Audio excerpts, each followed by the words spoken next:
My son left a note on my hospital bed that read, "You're a burden we can't afford. The house is sold. Enjoy your new home at Pinewood Manor." On the back of that note, I wrote just 3 words. And when he read them, 67 missed calls lit up my phone screen, but by then it was far too late for apologies. Before I tell you how I brought my own ungrateful son to his knees, let me know where you are watching from in the comments below. Hit like and subscribe if you have ever had to teach someone a lesson they would never forget. The Alberta wind in January does not care if you have just spent 6 hours in surgery getting a pacemaker installed. It cuts through hospital gowns and settles in your bones like a permanent guest. I was sitting in a wheelchair in the discharge area of Foothills Medical Center in Calgary, waiting for my ride home. I am Arthur Blackwood. I am 72 years old. I spent 40 years building one of the most successful engineering consulting firms in Western Canada. I designed bridges that span the Bow River. I designed the foundation systems for half the office towers downtown. I am not a man who waits for anything. But that afternoon, I waited. I waited for 2 hours in that cold lobby while nurses kept asking if someone was coming to pick me up. I called my son Trevor 17 times. Each call went straight to voicemail. His wife Vanessa did not answer either. I sat there in my thin hospital gown with a fresh incision in my chest, watching the snow pile up outside the automatic doors, and I felt something I had not felt in decades. I felt abandoned. Finally, a taxi pulled up. The driver helped me into the back seat because my arms were too weak to pull myself in. The fare to my home in Mount Royal was $63. I did not have my wallet. It was at home in the drawer where I always kept it. The driver looked at me with pity and said he would wait while I went inside to get cash. I thanked him and shuffled up the walkway to my front door. The walkway had not been shoveled. That was strange. Trevor had promised to take care of the house while I was in the hospital. He and Vanessa had been staying there for the past week, supposedly to keep an eye on things. I reached the door and pulled out my key. It did not fit. I tried again, thinking maybe my hands were shaking too much from the cold, but it was not my hands. The lock had been changed. I pressed the doorbell. I could hear it chime inside, the same 3-note melody that my late wife Margaret had picked out 20 years ago. I waited. Nothing happened. I pressed it again, and then I started knocking on the wood with my fist. My chest screamed in protest. The incision felt like it was tearing open. "Trevor," I shouted. My voice was weak from the anesthesia. "Open the door. It is freezing out here." I saw movement behind the frosted glass panel beside the door. Someone was watching me. A moment later, I heard the deadbolt slide back, but the door only opened a crack, catching on the security chain I had installed myself 15 years ago. My daughter-in-law Vanessa peered out through the gap. She was 34 years old and wearing a cashmere sweater that I recognized as a gift I had given her last Christmas. Her face was perfectly made up, but her eyes were cold, colder than the wind biting at my neck. "Arthur," she said. Her tone was flat, impatient, like I was a door-to-door salesman interrupting her afternoon. "What are you doing here? I thought you were staying at the hospital another night." I stared at her incredulously. "The hospital discharged me 3 hours ago, Vanessa. I have been calling Trevor all afternoon. Why are the locks changed? Let me in. I need to sit down. I need my medication." She did not move to undo the chain. In fact, she leaned her weight against the door, as if to make sure I could not push my way in. "You cannot come in," she said simply. "We have company." "Company?" I repeated. I was shivering so hard my teeth were chattering. "Vanessa, this is my house. I just had heart surgery. Open this door before I collapse on my own porch." "It is not your house anymore, Arthur," she said. Her voice was so casual it was terrifying. "We talked about this before the surgery. You signed the papers, remember?" I gripped the doorframe to keep from falling. I had signed papers, yes, before the surgery, when the doctors told me there was a chance I might not wake up. Trevor had brought a stack of documents to my hospital bed. He said they were just precautionary measures. Power of attorney, in case of emergency. Authorization for medical decisions. I trusted him. He was my only son. I thought he was protecting me. "I never signed anything giving away my house," I said, my voice dropping to a growl. "You gave Trevor power of attorney," Vanessa said, smirking slightly. "That covers financial decisions. The market is hot right now, Arthur. We found a buyer who is paying cash. The closing is tomorrow. You would just be in the way." The taxi driver honked his horn behind me. He was still waiting for his fare. I turned and waved at him weakly, then turned back to Vanessa. "Please," I said. I hated myself for begging, but my chest was on fire and my legs were giving out. "Just let me get my wallet. I need to pay the cab driver. Then I will go. I promise." Vanessa looked at me. She looked at her father-in-law, a man who had paid for her wedding, who had given them the down payment for their first condo, who had hired Trevor straight out of university and trained him personally. She looked at me, shivering and broken. "Wait here," she said. She closed the door. I thought she was getting my wallet. I thought maybe there was a shred of decency left in her. I stood there trying to keep my balance, waiting for the door to open again. Instead, a window on the second floor slid open. Trevor's face appeared. He was 38 years old, with the same jawline I saw in the mirror every morning, but his eyes were not mine. His eyes were calculating and cruel. "Hey, Dad," he called down. "Glad you made it through surgery." He tossed something out the window. It tumbled through the air and landed in the snow at my feet with a thud. "There is your wallet, and your clothes are in the garage. We boxed everything up for you." I looked down at my wallet lying in the snow. Then I looked up at my son. "Trevor," I said. My voice was barely a whisper. "What are you doing?" "What I should have done years ago," he said. "You have been holding us back, Dad. Sitting on this house like a dragon on a pile of gold. Mom has been dead for 5 years. You do not need a 7-bedroom mansion. We do. We have plans." I bent down to pick up my wallet. The movement sent a sharp pain through my chest that nearly knocked me unconscious. When I straightened up, Trevor had disappeared from the window. A moment later, Vanessa opened the front door just wide enough to shove a yellow sticky note through the gap. "Read it," she said. "Then get off our property before we call the police for trespassing." She slammed the door. I heard the deadbolt slide home. I stood there alone. The taxi driver honked again, more insistent now. I looked at the yellow note. In Vanessa's handwriting, it said, "You're a burden we can't afford. The house is sold. Enjoy your new home at Pinewood Manor." Pinewood Manor. I knew that place. It was a government-subsidized care facility on the outskirts of the city, a warehouse for the dying, a place where they parked old people and waited for them to stop breathing. They were not just selling my house. They were throwing me away. I should have cried. A normal father would have cried. But I did not cry. The tears froze before they could form. Instead, something inside me clicked into place. It was the part of me that had survived the oil crash of 1986. The part of me that had rebuilt my company from nothing after my partner embezzled everything in 1994. The part of me that had designed emergency structural repairs for buildings during the Calgary flood of 2013 while standing in waist-deep water. I bent down and picked up my wallet from the snow. I opened it. My credit cards were gone. My bank cards were gone. All that remained was my driver's license and a single $20 bill that had been tucked behind my library card. I looked at the house. My house. The house where I had raised my son. The house where I had held my wife's hand as she took her last breath. The Christmas lights were still hanging from the eaves, the ones I had put up 6 weeks ago. They were not lit. They had not bothered to plug them in. I walked to the garage. The side door was unlocked.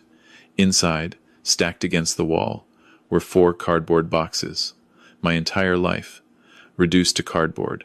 I opened the top box. It contained clothes, but not my good suits. Just old sweaters and worn trousers. They had kept everything valuable. I closed the box and stepped back outside. The taxi was still waiting. I trudged down the driveway, my hospital slippers soaking through in the snow. "Here," I said to the driver, handing him the 20. "This is all I have. I am sorry." He looked at the bill, then looked at me. He saw the hospital bracelet on my wrist.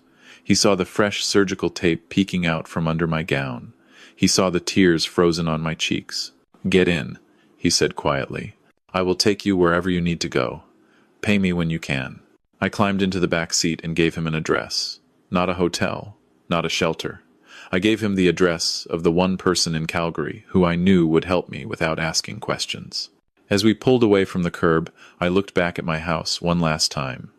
The lights were on in the living room now. I could see silhouettes moving behind the curtains. They were probably celebrating. They probably thought they had won.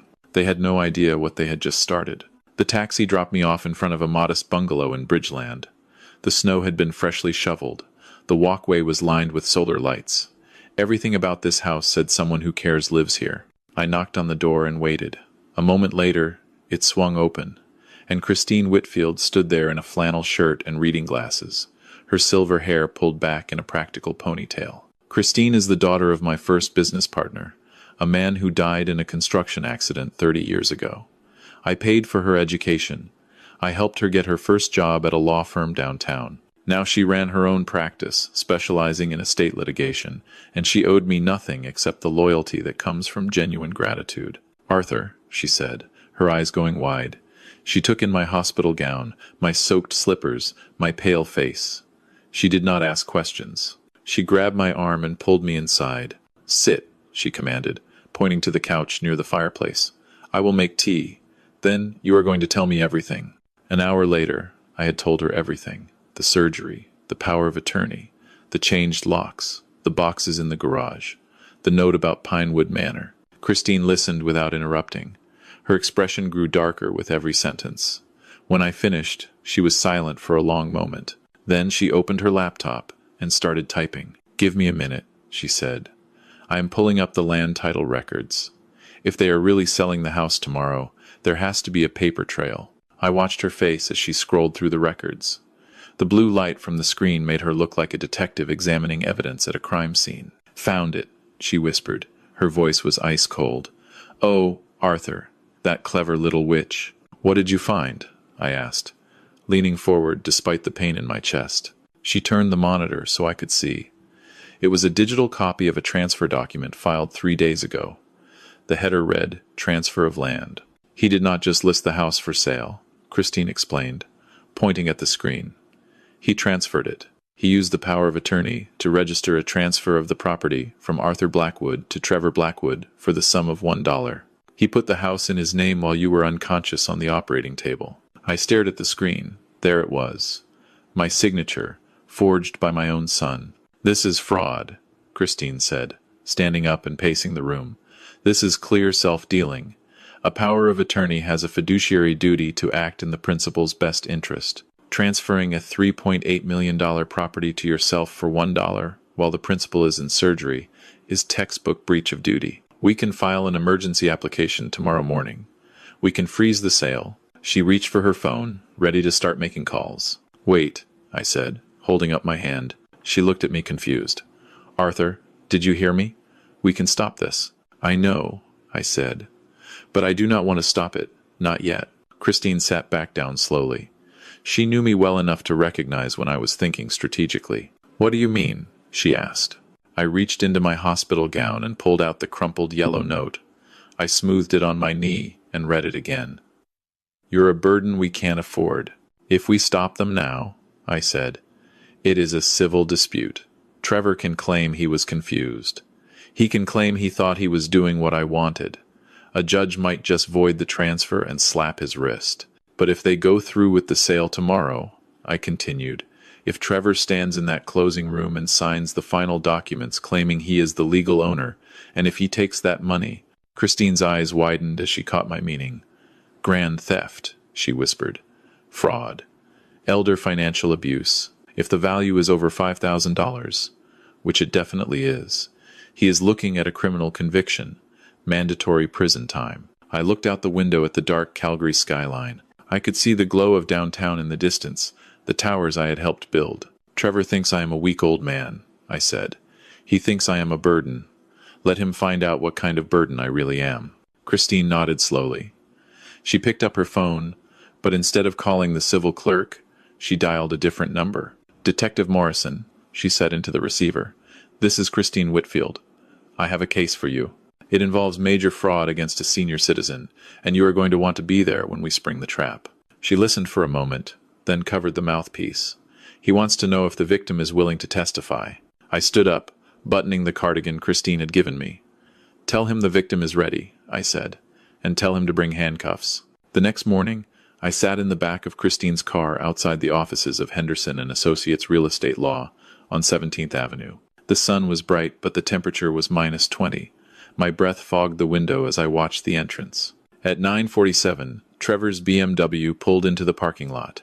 He got out, looking like a man about to receive a lottery check. He was wearing a suit I had bought him for his 30th birthday, a charcoal Armani that still fit him perfectly. Vanessa emerged from the passenger side in heels and a designer coat, her hair freshly styled.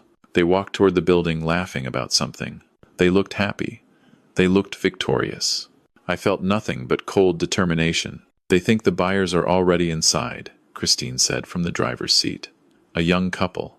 Tech workers from Vancouver who want to relocate. They offered cash, closing in 48 hours. I nodded. "That matches what the receptionist told me when I called yesterday pretending to be a paralegal confirming details." "They do not know," I said quietly, "that the buyers pulled out this morning." Christine smiled grimly. "They do not know a lot of things." We waited 20 minutes.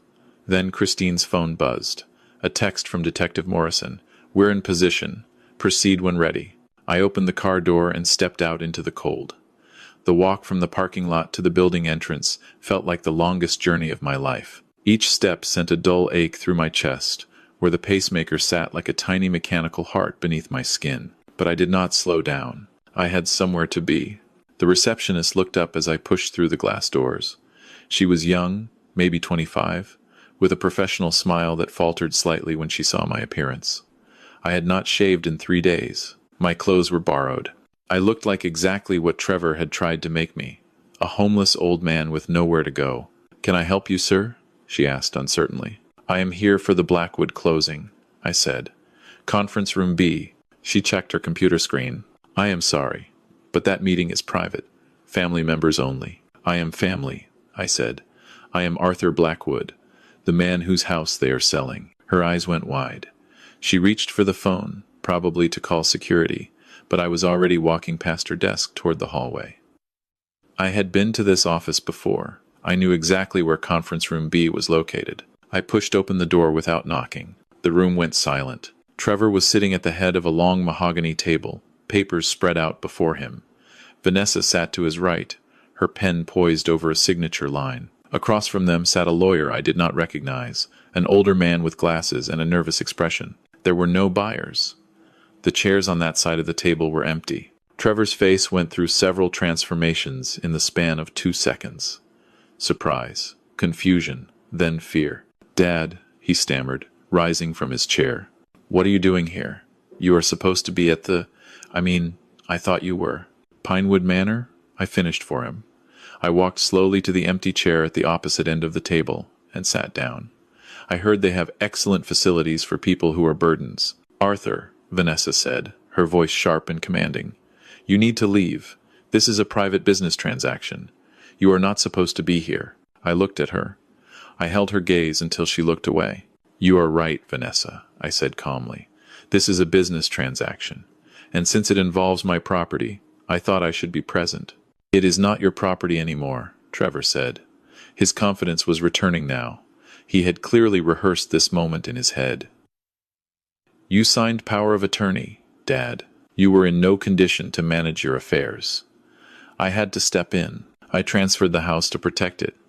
To protect you. To protect me," I repeated slowly. "By selling it to strangers and putting me in a government warehouse? The market is insane right now," Trevor continued, gesturing at the papers on the table. "This house is worth almost $4 million. But maintenance costs, property taxes, utilities, you cannot afford it on your pension. I am doing you a favor." "I see," I said. "And the $3.8 million from the sale? Where exactly is that going?" Trevor glanced at Vanessa. She gave him a tiny nod. "Into a trust," he said smoothly, "to pay for your care. Pinewood Manor is expensive, Dad. You do not realize how expensive, proper, long-term care is." "Pinewood Manor costs $1,800 a month," I said. I checked. At that rate, this sale would pay for 176 years of care. "That seems excessive, Trevor. Even I am not planning to live that long." The lawyer cleared his throat nervously. "Perhaps we should postpone until—" "No," Trevor snapped. "We are not postponing anything. The buyers are on their way. We close today."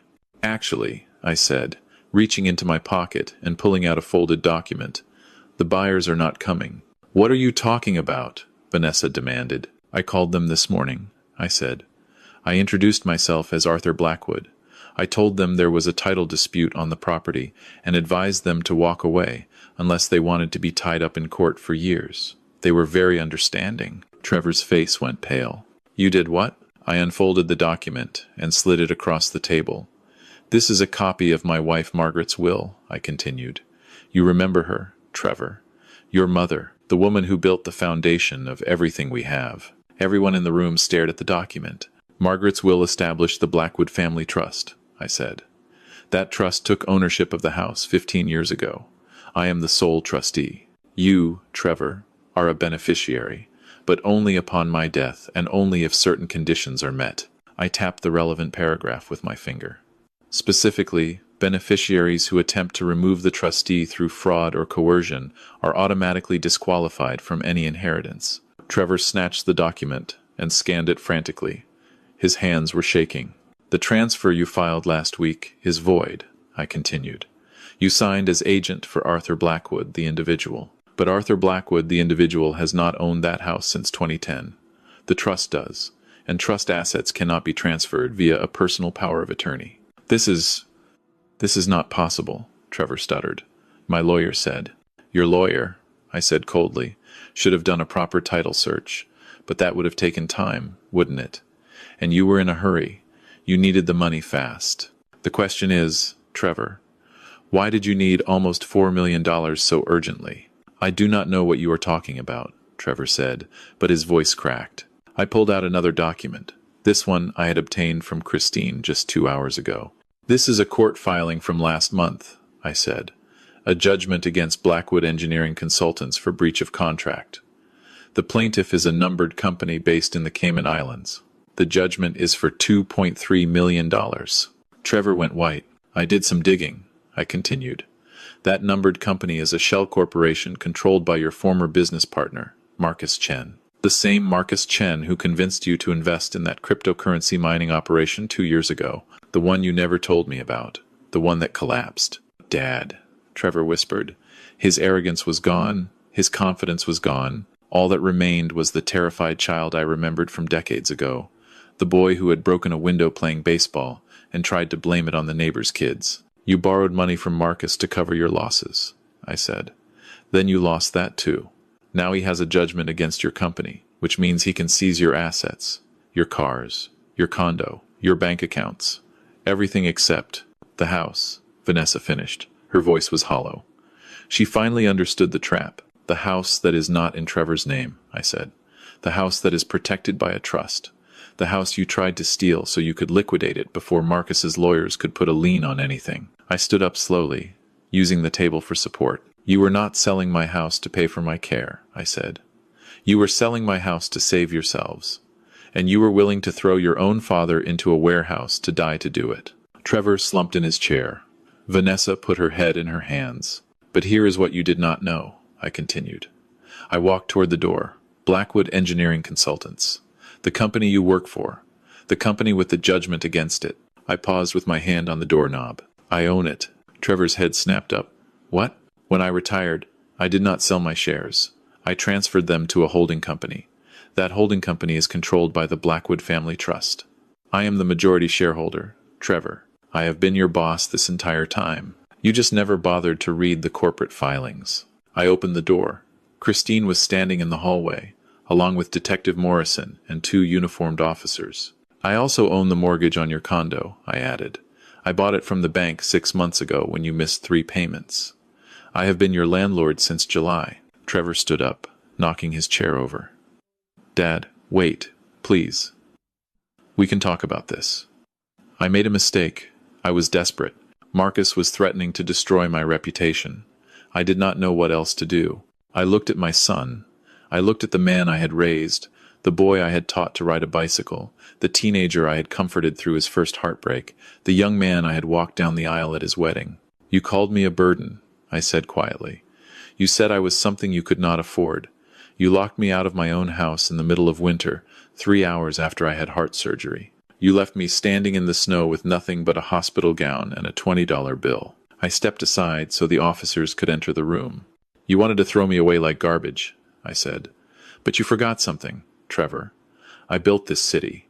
I spent 50 years cleaning up messes and solving impossible problems. I am the man people call when everything is falling apart. Detective Morrison stepped forward, handcuffs ready. "I am not garbage, Trevor," I said. "I am the man who takes out the garbage." "Arthur, wait," Vanessa screamed as an officer took her arm. "This is a misunderstanding. We never meant to hurt you. We were going to give you some of the money. We were going to make sure you were comfortable." "Comfortable," I repeated. "Like Pinewood Manor, comfortable?"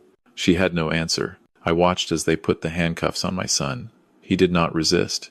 He just stood there with tears streaming down his face, looking at me like I was a stranger. And to me, he was. The legal proceedings took 4 months. Christine handled everything with surgical precision. Trevor was charged with fraud over $5,000, forgery, and financial abuse of a vulnerable adult. Vanessa was charged as an accessory. The judge was not sympathetic. He had seen too many cases like this, too many elderly parents stripped of everything by children who saw them as ATMs with expiration dates. Trevor received 3 years. Vanessa received 18 months. I did not attend the sentencing. I had already said everything I needed to say. Instead, I spent those months rebuilding. I moved back into my house after Christine secured a court order voiding the fraudulent transfer. I hired a new property manager for the rental units I owned through the trust. I restructured Blackwood Engineering Consultants, removing Trevor as an employee and installing a new CEO who actually understood the meaning of integrity. I also established the Margaret Blackwood Foundation. It provides legal assistance to elderly Canadians who are victims of financial abuse by family members. The irony is not lost on me. The money I had saved to leave Trevor as an inheritance now goes to protecting people from their own Trevors. 6 months after the sentencing, I was sitting on my back deck, watching the sun set over the Rockies. The sky was painted in shades of orange and gold, the kind of Alberta sunset that makes you believe in something bigger than yourself. My phone buzzed. I looked at the screen. Incoming call. Drumheller Correctional Center. I let it ring. I watched the screen light up, flash, and go dark. A moment later, a notification appeared. 67 missed calls. 67 times my son had tried to reach me. 67 times I had let it go to voicemail. I did not block the number. That would have been emotional. Ignoring it was strategic. It told him that he simply did not exist in my world anymore. A week later, a letter arrived. It was written on prison stationery, the handwriting shaky and desperate. "Dear Dad," it began. "I hope this letter finds you well.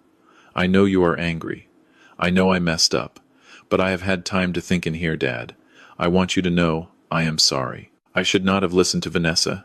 She pushed me into it. I was scared. I was scared of losing everything. Can you please forgive me? I am your son. I am all you have left.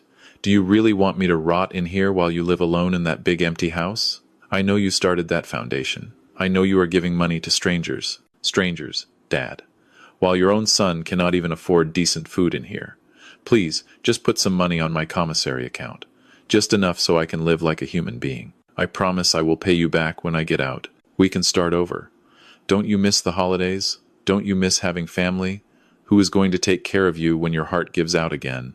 Because it will happen eventually, Dad. And when it does, you are going to need someone. You are going to need me. Love, Trevor. I read the letter once. Then I read it again. There was no remorse in those words. Not really. He blamed Vanessa. He blamed circumstances. He even tried to weaponize my heart condition against me, threatening me with the fear of dying alone. He did not miss me. He missed my money. He missed the safety net I had always provided. I walked to my home office and opened the filing cabinet where I kept important documents. I pulled out a folder labeled Closed Matters. Inside were the court judgments, the police reports, the newspaper clippings about the case. I slipped Trevor's letter inside and closed the folder. Then I went back to my deck and watched the last rays of sunlight disappear behind the mountains. I was not alone. I had Christine, who checked on me every week. I had the foundation, which gave me purpose. I had the young engineers at the new company, who looked at me with respect. I had a neighborhood full of people who waved when I walked past and asked how I was doing. I had a life. A real life. Not a life built on obligation and manipulation, but a life built on genuine connection. My phone buzzed again. Another missed call from Drumheller. I smiled and set the phone face down on the table. The sun was gone now, but the sky was still beautiful. Shades of purple and blue stretched toward the east, where the first stars were beginning to appear. I am Arthur Blackwood. I am 73 years old. I have a mechanical heart that beats 90 times a minute. I have a house full of memories. I have a foundation that helps people like me, and I have something my son will never understand. I have peace. They say blood is thicker than water, but blood can also poison you if it turns toxic. The hardest lesson I learned is that love does not mean tolerating abuse. Respect is not something you inherit. It is something you earn. And sometimes, the bravest thing you can do is close the door on the people who raised you to be stronger than they ever imagined. If you are an elderly person watching this, please remember, a power of attorney is a tool, not a gift. It should be given only to those who have proven their integrity through years of consistent action, not just words. Consult a lawyer before signing anything. Keep copies of all your documents in a place your family cannot access. And most importantly, never let anyone make you feel like a burden. You are not a burden. You are the foundation. And foundations do not apologize for bearing weight. If you believe that respect is more important than blood, hit that like button and share this story with someone who needs to hear it. Do not forget to subscribe and turn on notifications so you never miss a moment of justice. And I want to hear from you in the comments. If you were in my shoes, would you have read Trevor's letter, or would you have burned it unopened? Type read or burn below. Stay strong, and I will see you in the next story.